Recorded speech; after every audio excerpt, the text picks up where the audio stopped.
Hello दोस्तों, मैं हूं आपका होस्ट मिस्टर गौरव और आज हम बात करने वाले हैं दुनिया के सबसे बड़े रहस्यों में से एक यूएफओ यानी सरल भाषा में कहें तो उड़न तस्त्री और वैज्ञानिक भाषा में इसे नाम दिया गया है अनआइडेंटिफाइड फ्लाइंग ऑब्जेक्ट यानी हवा में उड़ने वाली एक ऐसी वस्तु जिसे साइंटिफिक तरीके से पहचाना ना जा सका हो।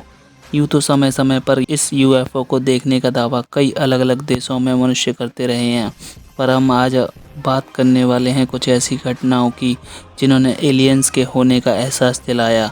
यूँ तो हम जब अपनी बाइक या कार पर सड़क पर चला रहे होते हैं तो हमारा सारा ध्यान सामने सड़क पर होता है, लेकिन 14 जुलाई 2001 को अमेरिका के न्यू जर्सी में एक ऐसी घटना हुई जिसने सभी का ध्यान रोड की बजाय आसमान की तरफ कर दिया था।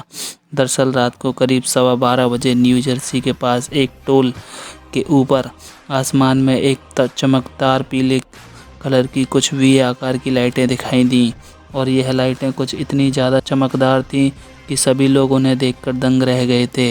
हालांकि ये घटना इतनी अजीब थी कि वहाँ पर मौजूद सभी लोग इसे देखकर काफ़ी डर भी गए थे और उन्होंने तुरंत ही यह बात वहाँ के स्थानीय पुलिस को बताई और जब पुलिस के अधिकारी वहाँ पहुँचे तो यह सब देखकर दंग रह गए। उन्होंने फिर तत्काल में ही एयर ट्रैफिक कंट्रोल से संपर्क किया तो एयर ट्रैफिक रूम वालों ने इस बात से साफ इनकार कर दिया कि किसी भी फाइटर जेट या एयरप्लेन के ज़रिए यह लाइटें आई हुई थी, क्योंकि वहाँ से कोई एयरप्लेन या फाइटर जेट उनके रडार से गुजरा ही नहीं था।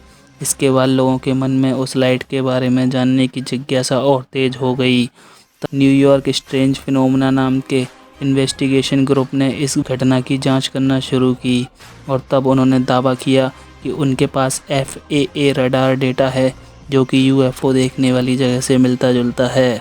हालांकि ये लाइटें की वजह क्या थी यह आज तक भी एक रहस्य बना हुआ है। कुछ ऐसी ही घटना 7 नवंबर 2006 को देखने को मिली थी, जो कि शिकागो से नॉर्थ कैलिन जाने वाली फ़्लाइट 446 को यात्रियों के लिए तैयार किया जा रहा था। तभी C-70 गेट के पास कुल 12 यूनाइटेड एम्प्लॉयज़ ने कुछ ऐसा देखा कि वह एकदम दंग रह गए। उन्होंने देखा कि गेट के पास कुछ अजीब तरीके का मेटली क्राफ्ट है जो अजीब तरीके से हवा में इधर उधर चक्कर लगा रहा था और करीब 10-12 मिनट के चक्कर लगाने के बाद वह सफ़ेद बादलों के बीच इतनी रफ्तार से चली गई कि इसकी रफ्तार इतनी तेज़ थी कि बादल में जाने के बाद एक बड़े आकार का छेद सा बन गया था।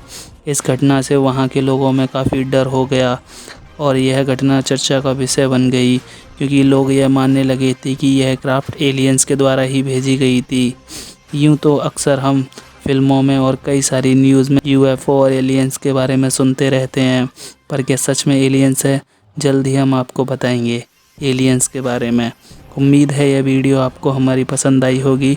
तब तक के लिए मिलते हैं आपको अगली वीडियो में। तब तक के लिए खुश रहिए, मस्त रहिए। नमस्कार।